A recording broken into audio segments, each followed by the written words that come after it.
What's going on there? It's October 4th.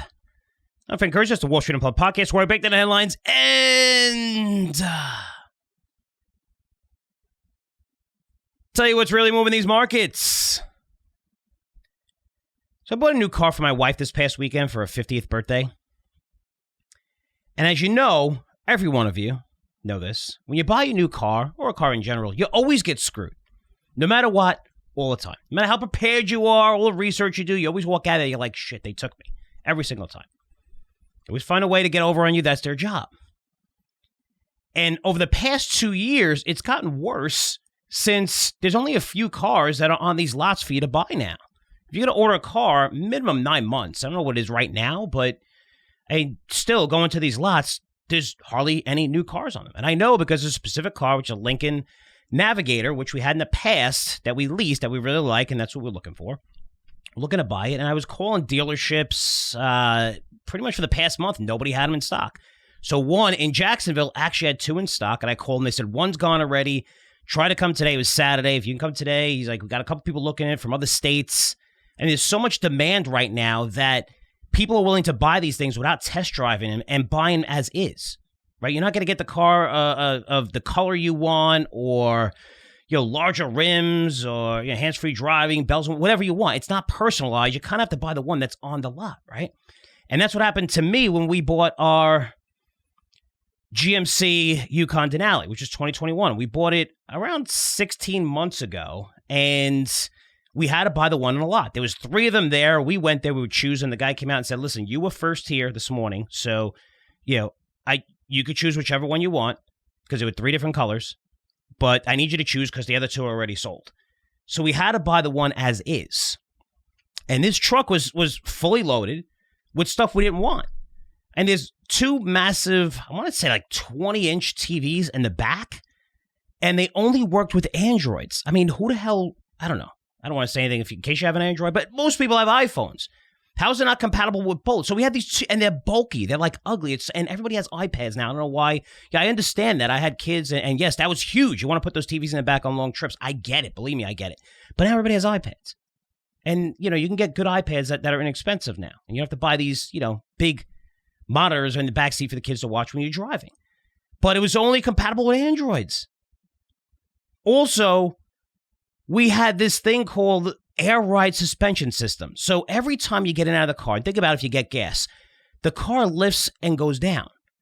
And it makes a loud, it's like, psh, and then it comes all the way where everyone around you could see it, and they look at me like, I'm like, what the hell is that? It's almost like a roller coaster about to take off. You hear, shh, and then boom, it takes off. I have no idea what this feature's for. I couldn't tell you if the car rides better with it or without it. I had to buy it because it was included, or I didn't have a car. It was coming off lease. Now, this Yukon has a little over 60,000 miles on it, right? It's all highway. If you guys listen to the podcast, you know why. My kids go to school in Jacksonville now. We talk about the public school system, which is a disaster. So there's good schools in Jacksonville, and that's why we're moving there and building a house, which is going to be in January. But in the meantime, my wife drives back and forth every day. She spends 4 hours a day in a car. So that's why a car that's 15, 16 months old has 60,000 miles on it. But even at that, it's a 2021. The trade-in value, which I did my research on, it's $65,000. And it's going for over $70,000, $71,000 on different websites if I want to sell it myself, right? Even with this mileage.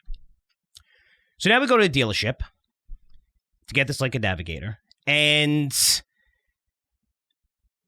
I'm going there saying, okay, we're not going to get screwed. I know we want to buy this right away. It's not a quick decision, but we were going to buy as soon as we found one. And again, surprised my wife. I was surprised up to the point that we pulled up there. Got a babysitter and told her, she had no idea, but I have to have her there when we actually buy it because it's going under her name and stuff like that. So anyway, the first thing to do is go over the trade-in value for my Yukon. And one of the screens in the back that we never ever use has a crack in it.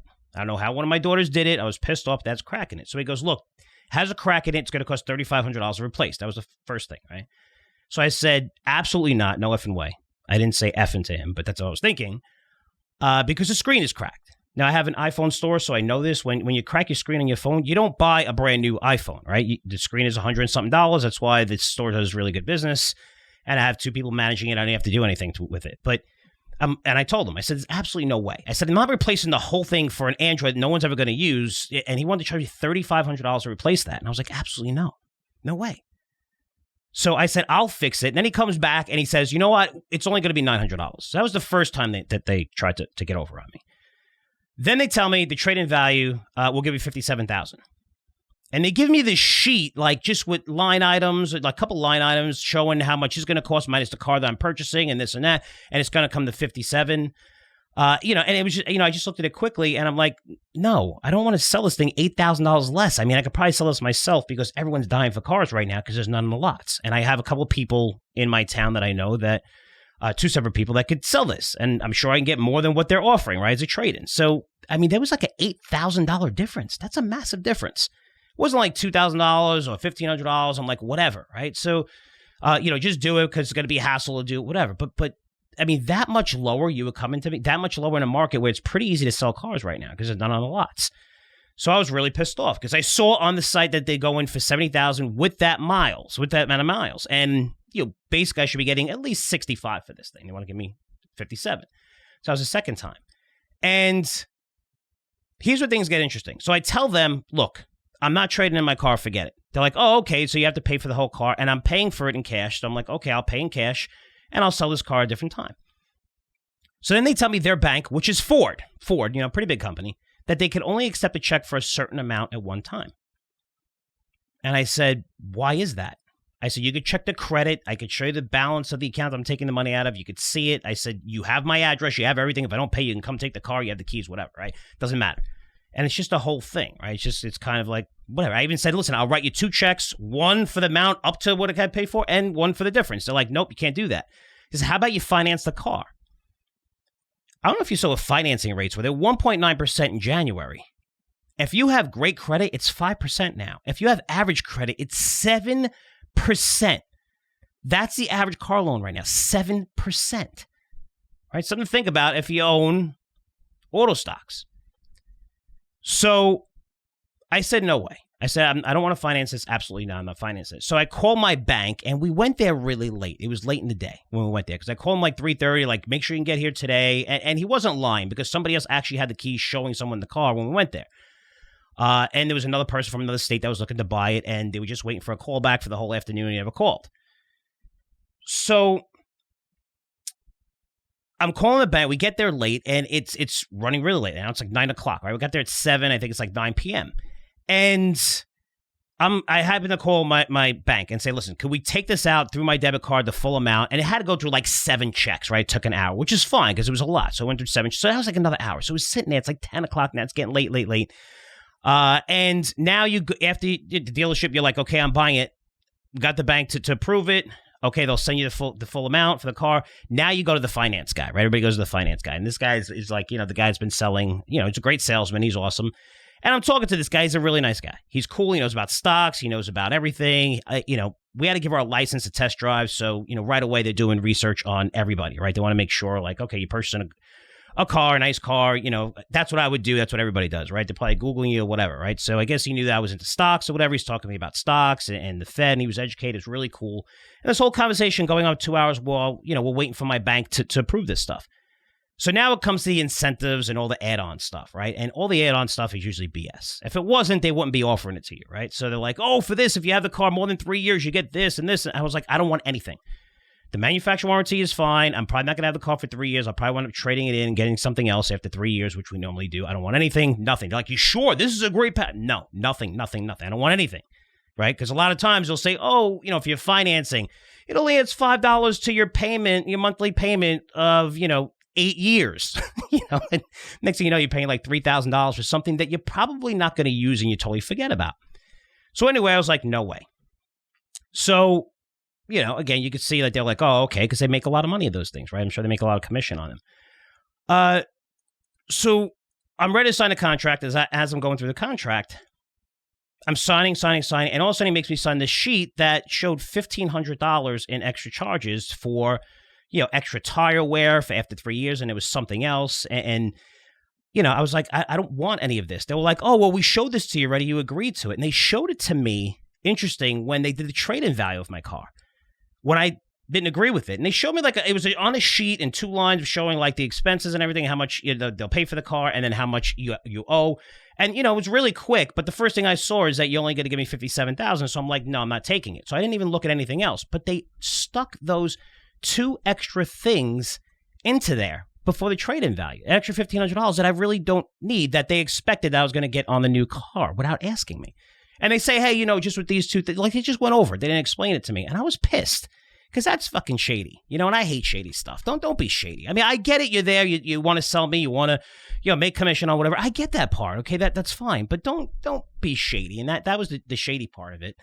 So anyway, the guy's like, I have to rewrite the whole contract. I thought you accepted this. I said, I told you no, I didn't accept it. So I said, instead of writing me a whole new contract, because now it's 11 o'clock at night, it's on a Saturday, instead of writing a whole new contract, throw in some, the weather mats or whatever. And I didn't know the weather mats were included in our car. They obviously did, but they were going to charge us again. And my wife looks up the weather mats, and they were like, a few $100s. And I'm like, no way. I'm not exchanging this for $1,500. I said, forget it. Write the whole contract. So they wrote the contract over, and man, this guy got freaking pissed.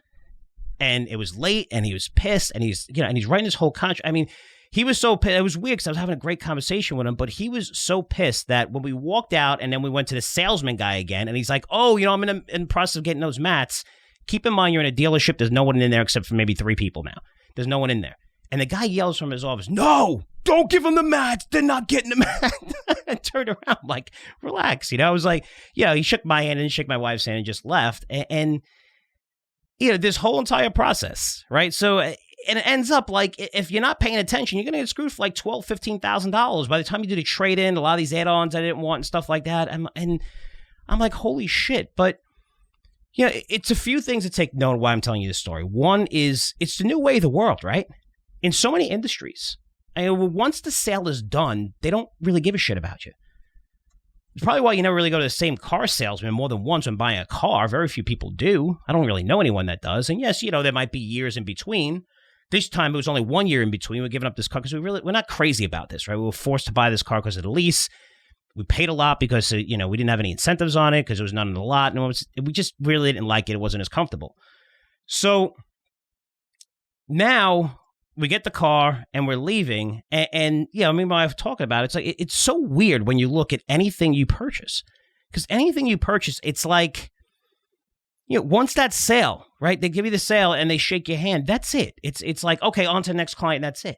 And it's been like that for me and the things that I've purchased, especially larger items, and even going throughout my house and stuff like that. It's been like that pretty much for the past few years. And what that does is it doesn't create a strong brand or a good brand. And it's so short-term thinking. And this is the way so many businesses, and that's why I hate that companies have to report quarterly estimates. There might be a quarter you don't do good. Then you have shady practices, which are legal, but, you're going to put out a big sale at the beginning of the year and spread out through different quarters. And you might put in a quarter where you're not seeing a lot of sales. I mean, there's so much manipulation legally when it comes to earnings because, every 3 months, do we really need to, every 6 months is cool. I want to know 6 months, but every 3 months we have to know exactly what this company's do. And it's hard. I mean, it's basically built for accountants that are going to make a fortune because you constantly have to get your financials audited, right? Time and time again, which is a lot of work. Think of GE or some of these companies have 20 different divisions. I mean, how difficult this is and how easy it is to manipulate it. So, every quarterly earning is like spread out and you're doing well over each quarter. It's crazy. But another thing is when you see that with the brand, the handshake, for us at Curzio Research, when you buy something, that's the handshake for us. That's like the beginning of the relationship. Because if I don't show you anything, you're never going to subscribe to our products again. A lot of people who come for the first time will subscribe for a year on a product that maybe was $39 or $59. And, again, that's a product we're losing money on after marketing. But we do that to show you our research first, knowing that once you see this, now here's the high-end products that you're going to see, and you're going to really see like the research that goes into all of these companies. But it's so weird the way businesses operate now. And so many times that here's a guy that was just talking. I was talking 2.5 hours with the stocks and this and that, really cool guy. And because I didn't want a couple of incentives, which I didn't agree to, which is the reason why you're rewriting the contract, and I know it's late and you probably didn't make as much money as you did, you're pissed off. You only shake my hand. You didn't shake my wife's hand or nothing. We just bought a very expensive car. It's an expensive car. And I'm like, holy shit, it's just the service there is amazing. But also when you're looking at car companies, they still have inventory concerns. They still can't get these cars on the lots. And think about that for a minute, because it's been like this for 2 years now with car companies. And now what did they do? And a lot of companies, and you saw Walmart and Target run into this problem, which forced them to warn. Now you're seeing Nike as well, is you have these supply chain concerns, but you're seeing massive demand. So you're over ordering and saying, and trying to figure out how I can get the most stuff, inventory on my lot or in my stores or clothing or whatever as possible. And in an instant, with the Fed raising rates at the fastest pace by a large amount that we've seen pretty much in 4 decades, industry by industry is quickly seeing demand just disappear. And it's disappearing very, very fast. It's not like, oh, well, we see this coming. Oh, we got a couple. No, it's all coming at the same time. So the fact that getting a loan now for a car, most people do, at 7%, which is insane. It's absolutely insane. Which you're going to be paying that 7%. They're probably going to stretch it out to lower that payment for like 6-7 years now instead of 4 or 5 years. These people are going to get nailed on this thing. I mean, you're going to see demand come down tremendously. And also, while all these cars are coming onto the lot, you're going to see, can they sell them for these prices? Because you're looking at inflation across the board, which is, raise their costs significantly. And that was fine because they're able to raise prices. But are you? Because right now you're getting sticker price no matter what. You have to sign something. If you go to an auto dealership, you have to sign a sheet that says, I did not get incentives. It's the second time I did it. I did it last year when we bought the 2021 Yukon, which again, we're going to sell on our own. And also this new car. You have to, they make you sign a sheet. Hey, just to let you know, you didn't get any incentives. Why do I have to sign that for? I know I didn't get any incentives. You're paying the sticker price. But are you going to be able to charge that right now? Yes, a little bit, right? Because you're seeing inventory levels still low. It's still difficult to get cars. But man, all those people that order the EVs and put down $1,000. I told you I did it for Rivian probably about 18 months ago. And the price is 30% higher now. And I just wanted to see the process. I'm not going to get a Rivian truck. I'm probably going to wind up canceling the order, especially now. I mean, the price is up tremendously, but now also to finance it's up tremendously. You're going to see the cancellation of orders. You're seeing it across all manufacturing. You're seeing it across companies with the biggest backlog. You're seeing it across the chip sector because the Fed is absolutely crazy because they keep raising rates and raising rates and raising rates. So we do have a car company recommended in Curzio Research Advisory, but it's different from the rest. It has a very, very strong balance sheet. And guys, you have to pay attention to balance sheets right now. It's important. Because if you're sitting on a massive amount of debt, or a company like Ford that said they need to spend $50 billion over the next, 4 or 5 years. I remember when that was $9 billion, and then now it's raised to $50 billion. That's debt that's going to be financed at a much, much higher rate. And now you're seeing car companies. I mean, I don't know if you saw Honda's results, probably not, because no one pays attention to Honda's, which is the Acura brands under that and stuff like that, and they do have like hybrids. So Honda just announced, and they reported a 17% decline year over year in sales, right, for the month of September, and a 35% decline quarter over quarter. And they said September was their best month since May. And the company also said supply chain issues improved. Meaning you're getting more cars on a lot, but what? You're not selling them now? I mean, I don't know. Again, I'm not too sure about Honda and how many people buy Hondas or whatever. It's probably different from the Fords and GMs, definitely Teslas. But when you're looking at some of these autos, you have to be very, very careful because you're going to see demand, just like we saw in the chip sector, is gone. Just like we're seeing in retail. I mean, you're seeing this one by one within sectors, and plus rates are going higher. A lot of these companies are sitting on massive amount of debt with car companies, which they always are, right? They're always financing, which is fine. They usually do amazing sales. But their margins are going to shrink if your costs are going higher and you might not be able to sell it at sticker anymore. You're going to see demand come down. People have less money. The market's coming down. But it's just interesting to see it real time. When you put things in perspective real time, what the Fed is doing, it scares the shit out of you. And that's what's going on with the markets right now. And it's nice to see stocks rallying for 2 days in a row. It's really cool. Mostly because we're seeing indicators at levels that almost guarantee a short-term rally, like the bull and bear from Bank of America, which is at zero. It's at zero. It's a contrarian indicator. That means there's the negative, like just the amount of people, the put call ratio puts into effect, it puts in the VIX, it throws in there, it throws in, companies under their 200-day moving average, 50, it combines everything and goes from 0 to, I think, 100 or whatever it is, or to 10, whatever it is. But 0 means that there's so much negativity in the market, nobody wants stocks, that it's a contrarian indicator, and stocks almost always go up because all the bad is factored in.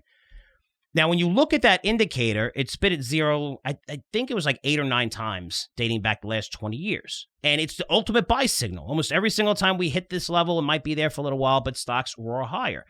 Except for one thing, which people don't want to talk about. They'll say, the bull bear's at zero, you got to buy, you got to buy. And you're seeing so much negativity, it's not surprising to see where, should the airlines be trading below the levels in the heart of COVID when you had every one of them grounded? I don't know. I don't think so, right? We know things are bad, but they're still seeing demand okay. They have pricing power, the airlines, right? Because you can't really start a new airline or whatever, and people need to travel. But should they be trading below that? No. So you're seeing levels. I mean, some stocks are coming down to levels that don't make sense, and I get it. And that's when you see this rally. But when you're looking at that bull-bear indicator, there's one thing you're leaving out, because you can't just look at the chart and say, every single time this happened, because times are different. Because when we were at zero, every one of those times, and when we're at zero, it's usually associated with a big pullback in the markets, which, thus weakens sentiment. These are sentiment indicators. Right, when the market's skyrocketing, people are happy they're buying stuff. You're not going to see this level at zero. You see it when stocks are coming down, or you have, Russia and Ukraine tensions, or we saw it come down a lot with China. Remember the tariffs and holy cow, global trade's going to get destroyed. Remember all that shit in the millions of stories, which is all bullshit, which didn't happen with the U.S. But you see it come down during times of uncertainty, like now. Except every one of those times when we were at zero, the Fed was actually lowering rates. That's a big difference. We didn't have massive runaway inflation. That's a big difference.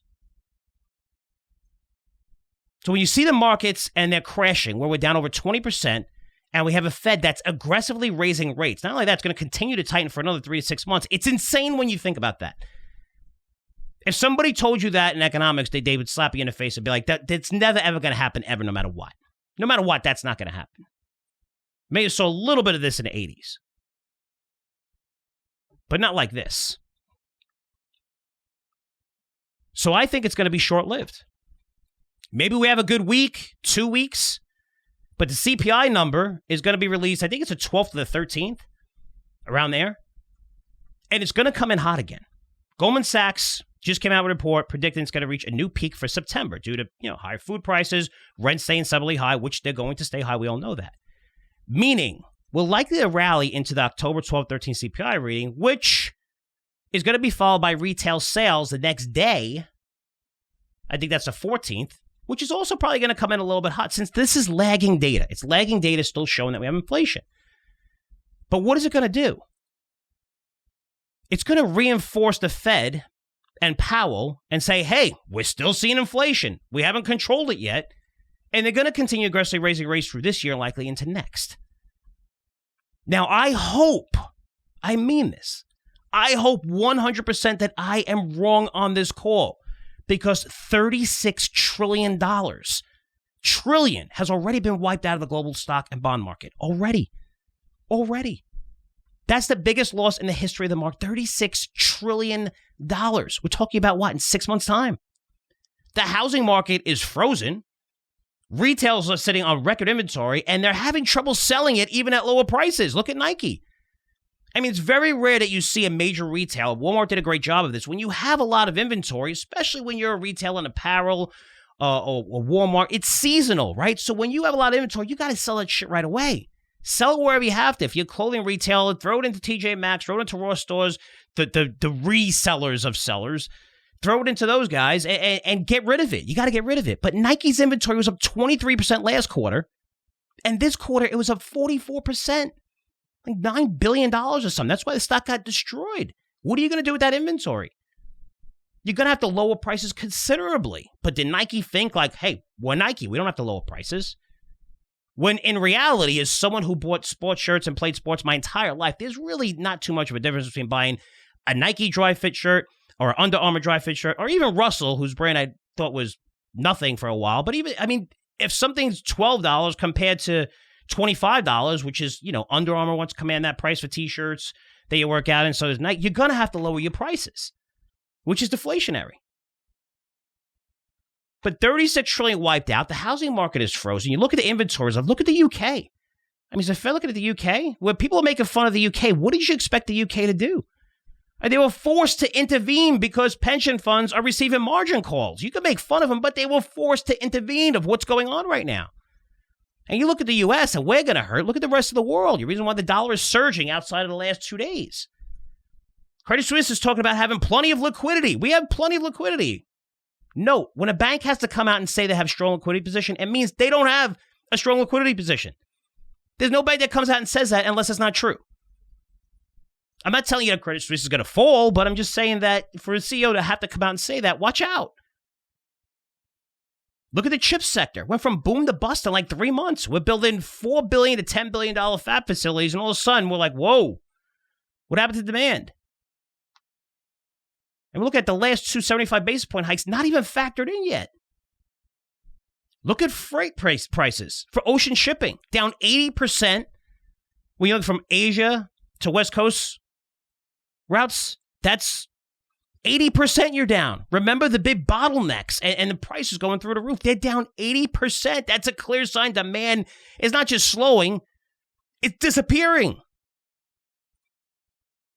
But when I called the bottom in June and said, hey, you know what? We're starting to aggressively buy stocks. I was making 2 or 3 of them recommended in my newsletters. Saying, hey, you know what? We're pretty close. We're about 2 or 3 weeks ahead of that. But we saw massive insider buying. New companies going to buy back their stock. We're trading at levels.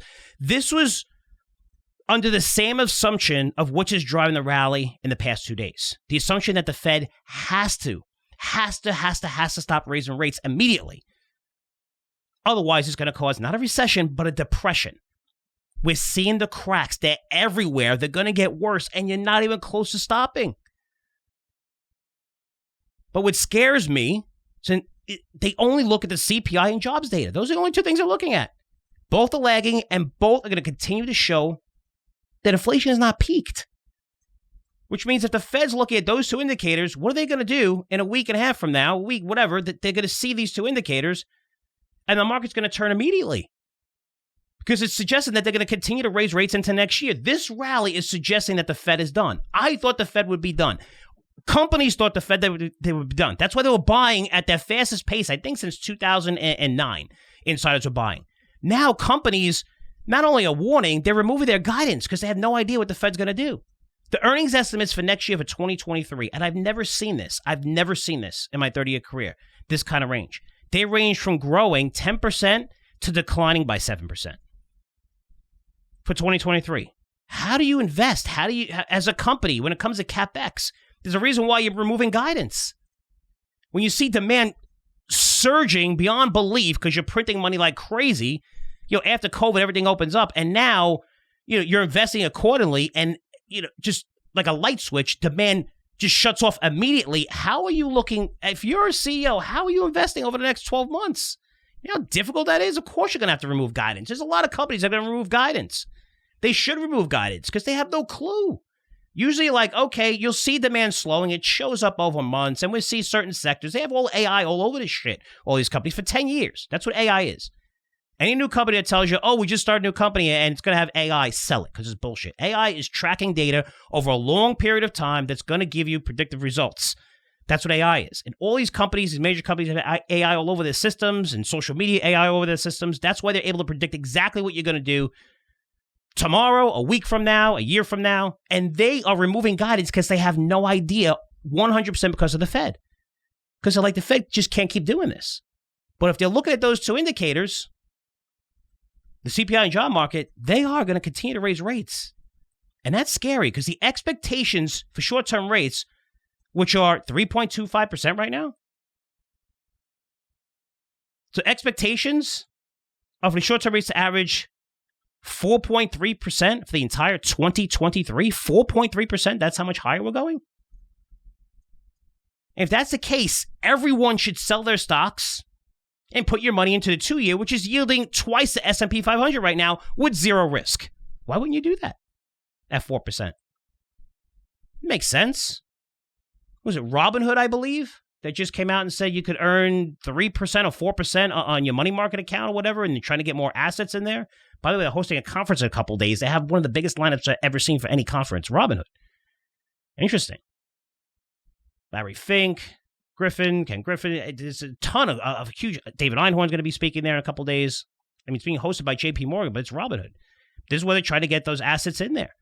But why own stocks in an environment where nobody has a clue what the Fed's going to do? Because it makes no sense for them to continue to raise rates based on the data that we're seeing today and even over the past 30 days.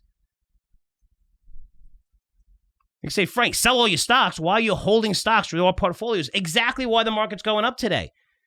Because I am hoping that the Fed will come to its senses.